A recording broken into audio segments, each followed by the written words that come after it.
नमस्कार, आप देख रहे हैं स्वतंत्र आवाज़ जनसंवाद। हम हैं एसपी चक्रवर्ती। आज हम जनपद आजमगढ़ के एक ऐसे लोकगीत बिरहा के साथ साथ बहुजन मिशन और मूवमेंट पर लगातार अपनी राय बड़े बेबाकी के साथ रखने वाले मिशन सिंगर हरिकेश गौतम जी से हम आपका परिचय कराने जा रहे हैं।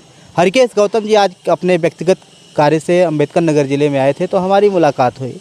हमने कहा कि आप सभी के बीच में इन्हें रूबरू कराए इसलिए जाए क्योंकि इन्होंने अपना जो भी जीवन है, लगभग 35-40 साल से ऊपर का जीवन का सफ़र इनका है, और हम भी लगभग 20 वर्ष से अधिक का वक्त हो गया जब से हम इनको देख रहे हैं।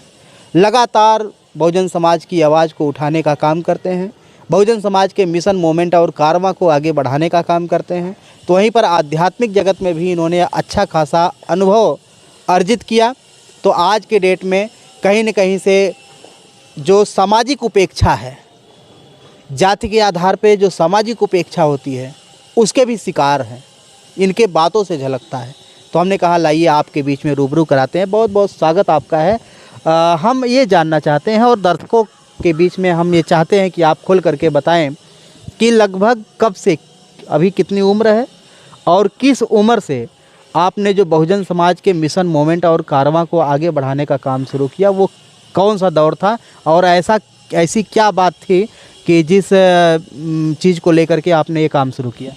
सबसे पहले तो आपको हमारा नमस्कार। आपके चैनल पर जितने हमारे दर्शक साथी जुड़े हैं, आप सभी को सादर अभिवादन, सादर नमो बुद्धाय, जय भीम।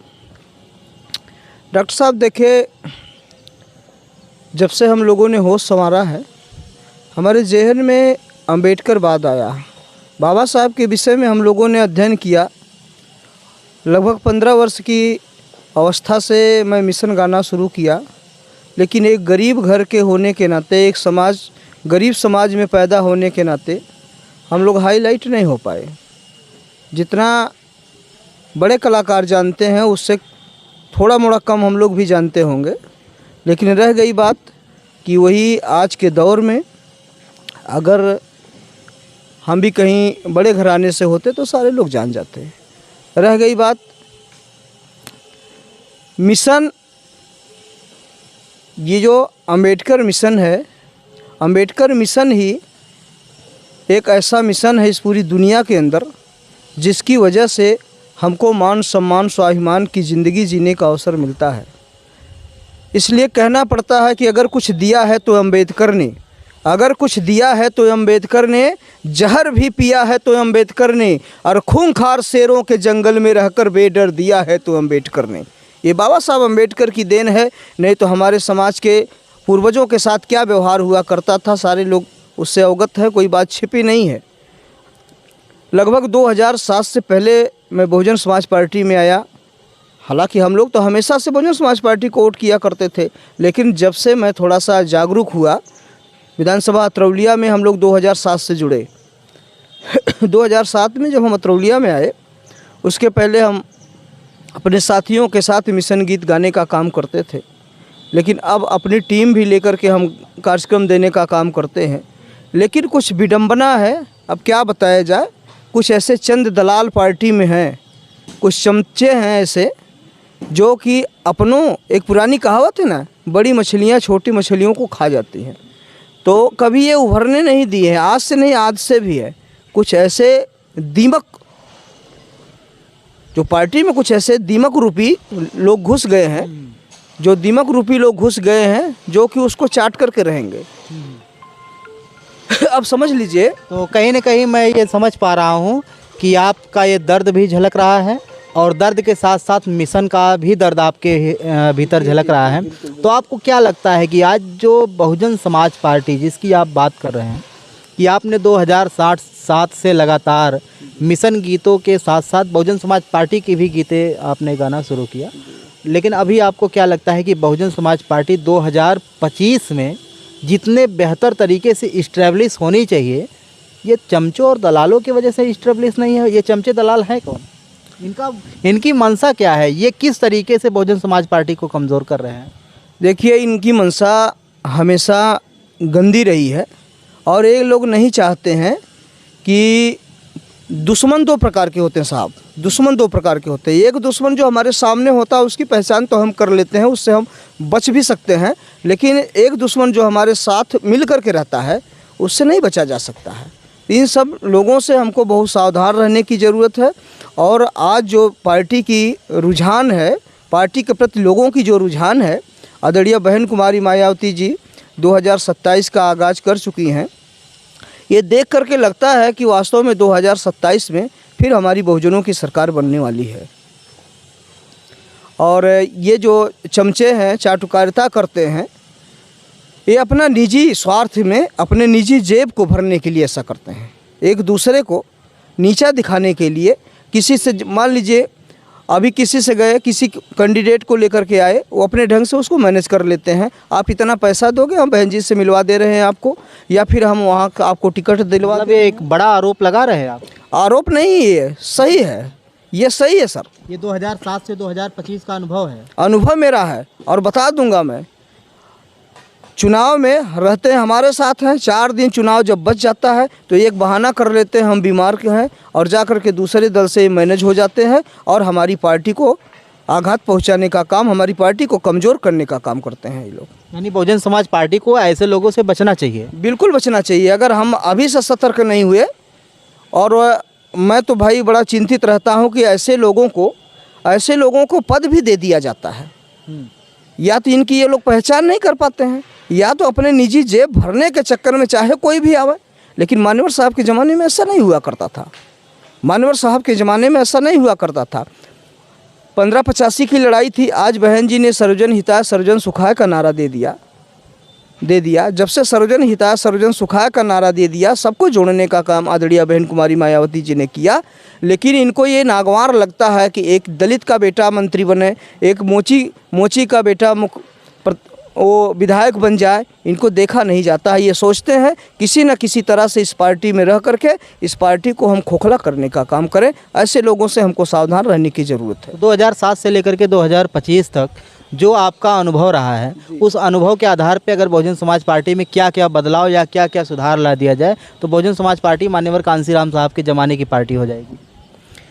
देखिए, अब ये तो बड़े नेता लोग तय करेंगे, चूँकि छोटा मुँह बड़ी बात हो जाती है। मैं एक छोटा सा मिशन कलाकार हूँ। अब विधानसभा अतरौलिया से समझ लीजिए कि एकदम निगलेक्ट भी किया गया हूँ इस समय, ठीक है। इसके पहले जो था विधानसभा अतरौलिया में हम जैसे छोटे कलाकारों को पूछा भी जाता था, लेकिन बीएसपी में अब ऐसा है कि अपमानित कर दिया जा रहा है। विधानसभा अतरौलिया की, मैं अपने विधानसभा की बात करता हूँ, दूसरे विधानसभा की बात नहीं करता हूँ। अपमानित कर दिया जाता है, कहीं कार्यक्रम कटवा दिया जाता है। हम लोगों का कार्यक्रम मिशन में लगता है तो उसको कटवा करके दूसरे कलाकार को बुलाने का कारण क्या है? या तो आप उससे कुछ कमीशन ले रहे हैं, या तो कोई और रीज़न है। आखिर रीज़न क्या है? तो जब हमारी कोई वैल्यू नहीं रह गई है, लेकिन मैं मिशन का हूँ, हम लोग बहुजन समाज पार्टी के रीढ़ हैं और सदा रीढ़ रहेंगे। तो लेकिन ऐसे दलालों से हमको बचना है। इसलिए बहुत अपमान हमारे महापुरुषों ने झेला है, हमारे अपमान झेला है। बड़ी यातनाओं को सहने के बाद हमको ये मुकाम मिला है। इसलिए हम लोग इसकी परवाह ना करते हुए, लेकिन सामाजिक कहीं अपमान होता है तो झेला नहीं जाता है। तो इसी तरीके से जो बहुजन समाज है, बहुजन समाज के मिशन मोमेंट और कारवां को लेकर के भीम आर्मी आज़ाद समाज पार्टी भी बहुत आगे जा रही है। समाजवादी पार्टी में भी पीडीए नाम का, पिछड़ा दलित अल्पसंख्यक नाम का एक नारा दिया गया है कि ये पीडीए को एक करेंगे। तो आपको क्या लगता है कि आने वाले समय में पीडीए का नारा या जो चंद्रशेखर आज़ाद रावण के माध्यम से जो मिशन मोमेंट कारवा पार्टी संगठन भीम आर्मी चलाया जा रहा है, तो ये आने वाले समय में इसका क्या प्रभाव पड़ेगा नौजवानों के ऊपर, जनता के ऊपर, बहुजन समाज के ऊपर, दलित समाज के ऊपर, या फिर प्रदेश और देश की राजनीति के ऊपर? देखिए, ऐसा है, ये सब हमारे समाज को तोड़ने के लिए किया जा रहा है। और दलों में आप देखेंगे तमाम संगठन है लेकिन दल एक है। आप समाजवादी पार्टी में देखेंगे तमाम संगठन है लेकिन दल एक है। जब जहां वोटिंग की बात आती है तो सारे लोग मिलकर के सिर्फ एक जगह वोट करते हैं। आप भाजपा में भी देखेंगे तमाम संगठन ऐसे हैं, लेकिन संगठन भले एक तमाम है लेकिन दल उनका एक होता है। कहीं भी कोई भी परिस्थिति आती है, चाहे कितनी भी परिस्थितियां बुरी आ जाए, लेकिन वोट वो एक जगह करते हैं। लेकिन हमारे लोगों को तोड़ करके या तो उनको किसी लालच में ऐसा करवाया जा रहा है कि आप अपने लोगों को तोड़ेंगे। आखिर जितना हमारा दलित समाज है, दलित समाज के लोग उसमें अगर कैंडिडेट बन करके आते हैं, पार्टियां बना लेते हैं, तो अपने समाज को ही तोड़ने का काम करते हैं। तो इससे हमको कमज़ोर करने का, बीएसपी को कमज़ोर करने का एक षड्यंत्र रचा जा रहा है। इससे हमारा भला होने वाला नहीं है। हमारे युवा साथी भी कुछ नहीं समझ पा रहे हैं। आज तो मीडिया का ज़माना है साहब। आज मीडिया के हर हाथ में मोबाइल है, हर हाथ में मोबाइल। कोई भी खबर अभी निकली कि 1 सेकंड में आपने देख लिया, तुरंत आपने देख लिया। लेकिन उस दौर में जिस समय बहन जी 21 वर्ष की अवस्था में अपने घर को छोड़कर चली थी, कितने ताने सहने पड़े थे, कितनी यातनाओं को झेला है। गैस के लाइट, जैसे पहले गैस चलता था ना, गैस को जला जला करके रात भर बहन जी जा कर के मीटिंग किया करती थी, अपने समाज को जगाने का काम किया करती थी। मान्यवर कांसीराम साहब धन्य है। अगर मान्यवर कांसीराम साहब अगर उत्तर प्रदेश में नहीं आते तो शायद उत्तर प्रदेश के लोग बाबा साहब को नहीं जान पाते। साहब तेरी नेक कमाई, तूने सोती कौम जगाई। फटहा कच्छा पहन करके, फटही बंडी पहन करके, शर्ट और पैजामा पहन करके, साइकिल से और पैदल चल करके बहुजनों को जगाने का काम किया। तो आज हमारे महापुरुषों का जो संकल्प रहा है, जो त्याग रहा है, त्याग जो बलिदान है, आज वो बलिदान व्यर्थ न जाने पावे। इसलिए सारे नौजवानों से भी अपील की जा रही है। 2027 में आदरणीय बहन कुमारी मायावती जी 5वीं बार सरकार बनने जा रही हैं। आप लोग होशो हवास में अच्छी जगह से अपने नेता का चयन करें। जो आदरणीय बहन कुमारी मायावती जी का संदेश आता है उसको हम फॉलो करने का काम। कहने का मतलब है कहीं न कहीं पार्टी के प्रति थोड़ा सा बेरुखी तो नहीं है, लेकिन कुछ लोगों की वजह से दर्द भी है, लेकिन अभी भी दिल सच्चा बहुजन समाज पार्टी की बहुजन तरह। समाज अपना घर है। देखिए सर, बहुजन समाज अपना घर है। ये मेरी फितरत नहीं है कि अपनी झोपड़ी में आग लगा करके किसी के महल में जाकर के दरी बिछाना, ये मेरी फितरत नहीं है। मकान तो अपना होता है। अगर मेरा मकान टूट गया है तो उसको मरम्मत करवाने का हम काम करेंगे, पुनः उसका निर्माण करने का काम करेंगे। ऐसा नहीं जो लोग कहते हैं कि बहुजन समाज पार्टी खत्म हो गई है, बीएसपी खत्म हो गई है, बहन जी खत्म हो गई हैं, उन लोगों से कह देना चाहता हूँ कि कान खोल करके आप सुन लो। जो चुनाव आयोग का फैसला आया है, जो पीडीए लोग चला रहे हैं वो लोग भी कान खोलकर सुन ले। जो अगर जो चुनाव आयोग का फैसला आया है, 3रे नंबर की राष्ट्रीय पार्टी बहुजन समाज पार्टी आखिर कहाँ से बन गई?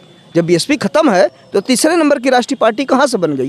तो इसलिए पीडीए के बहकावे में नहीं आना। हमारा पढ़ा लिखा समाज, कुछ हमारे भाई पुरानी पेंशन बहाली के चक्कर में, संविधान बचाओ के नाम पर ना तो बेचारे संविधान बचा पाए, ना तो सरकार बना पाए। आज पीडीए का छलावा जो हमारे साथ किया जा रहा है, हमारे दलित समाज के साथ जो छलावा किया जा रहा है, धोखा किया जा रहा है, आप पीडीए वालों को देख लीजिए। यादव समाज के लोग जितने भी हैं, आज देखिए कहीं उस दलित के साथ अत्याचार होता, कहीं बहन बेटियों के साथ रेप होता है। पीडीए के मुखिया चुप क्यों बैठते हैं?